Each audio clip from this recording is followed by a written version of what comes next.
Warmest greetings I bid to Dr. Nur Ashikin. We are from Group 1 and we will be discussing the topic Combating Domestic Violence in Malaysia, Issues and Challenges. Before we dive into our discussion, allow me to first introduce our group members. So our group comprises of Dayana Batrisha binti Muhammad, Parminjit Kaur, Subhashini Anak Perempuan Gopalakrishnan and myself, Akash Singh.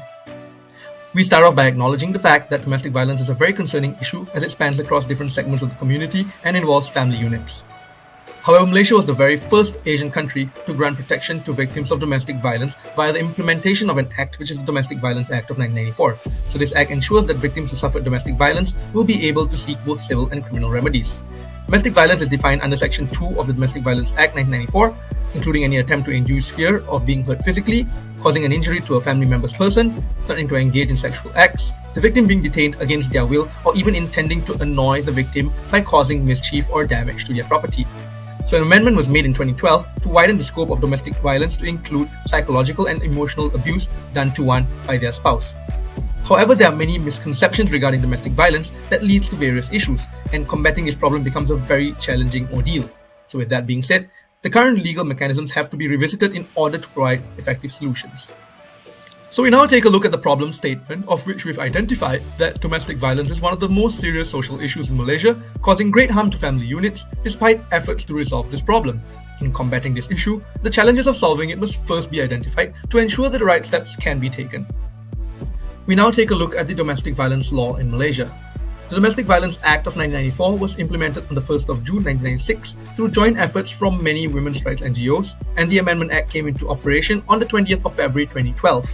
As majority of the cases of domestic violence were considered non-seizable offences prior to 2012, the amendment coming into force automatically deems all cases of domestic violence as seizable offences under Section 18A, making it easier for investigations to be initiated by the police without having to obtain approval from the public prosecutor. So this is a very, very important amendment brought by the 2012 Amendment Act. So interim and long-term protection orders are also provided for in order to ascertain the safety of the victim during the investigation process under Section 4 of the Act.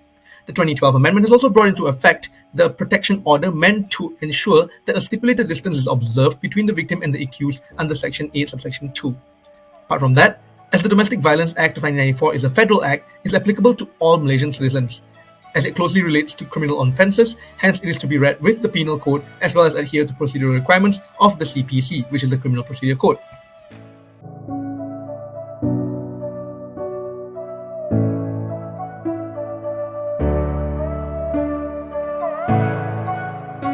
Now we shall look into the vagueness of the law.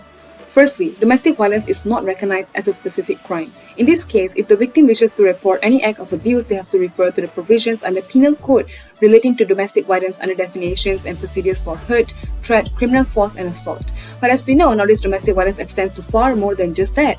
So what we need is for domestic violence to be dealt with by making it a specific offence which is liable to be punished by new and updated laws. Secondly, the actions constituting domestic violence stated in its definition is not comprehensive. Nowadays, we see perpetrators committing violence like through stalking, intimidation or marital rape.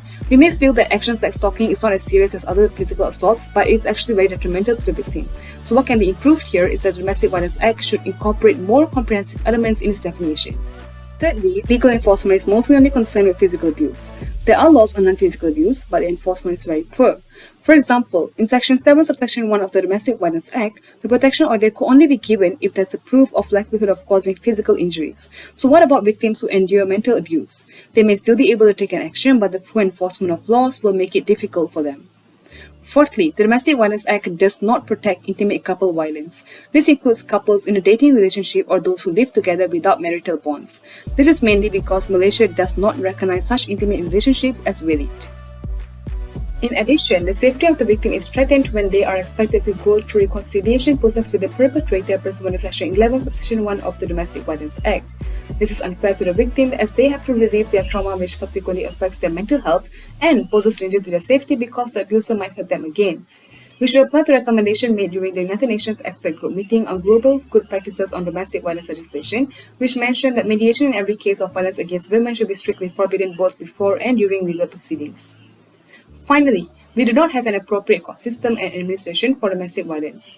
The system used currently is the one for standard criminal cases, which are not really suitable for domestic violence cases given how complicated a situation involving a family can get. The judges may also not be very well informed on the laws other than the penal code, such as the LRA or IFLA, that governs Muslim and non-Muslim family law in Malaysia. The next issue is barriers faced by women. Women's desire to conceal their abuse from others was influenced by their views, which revolve around the cultural ideal of the good woman. The belief that domestic violence is a marital issue, a private matter that should be resolved only between the couple consent, and that it is best to overcome without involving third parties, is another barrier. This custom encourages women who have experienced abuse to accept and make the best of their circumstances rather than looking for outside assistance right away. Ignorance of the victim's legal rights may present another important obstacle. Overly formal and expensive legal procedures prevent victims from presenting their cases in a court of law. Women most likely learn the importance of preserving family unity through their religious institution. For instance, Buddhists spoke of karma while Muslim ladies discussed submitting to fate. Due to these convictions, they have come to accept maltreatment. Furthermore, due to the belief that doctors do not aid patients who are victims of domestic abuse, these women are missing out on important chance to get support, which ultimately make their suffering worse. Women are also provided insufficient opportunities to discuss their issue with their doctors. Instead, they are only given recommendations.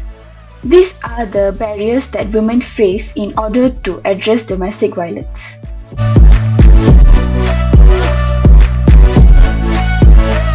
Now that we have mentioned about the weakness of the law and barriers faced by women in domestic violence, it's important for us to discuss on ways to solve it too. First is by raising awareness about the importance to combat domestic violence, as this issue occurs mostly because of lack of knowledge and understanding on the adverse impacts experienced during the violence. We can raise awareness by utilizing media education and showcasing good morals for our audience.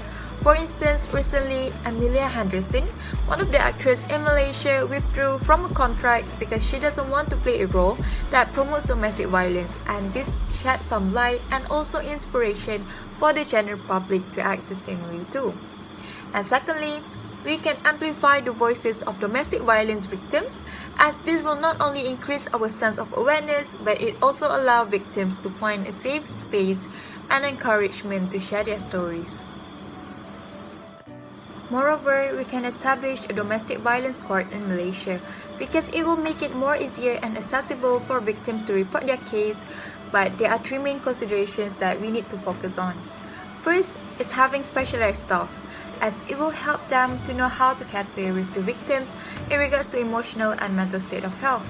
Secondly is to provide a sense of safety in the court by providing as much as privacy as possible for the victims. And thirdly, we also need to have a permanent judge for specific cases, as it will allow them to make more informed decisions in regards to cases involving domestic violence.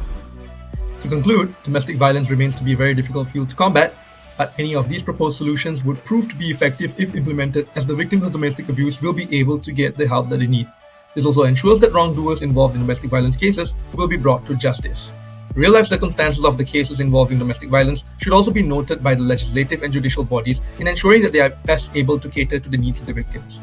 So long as vulnerable parties are well protected by the law against domestic violence, justice will prevail. Thank you.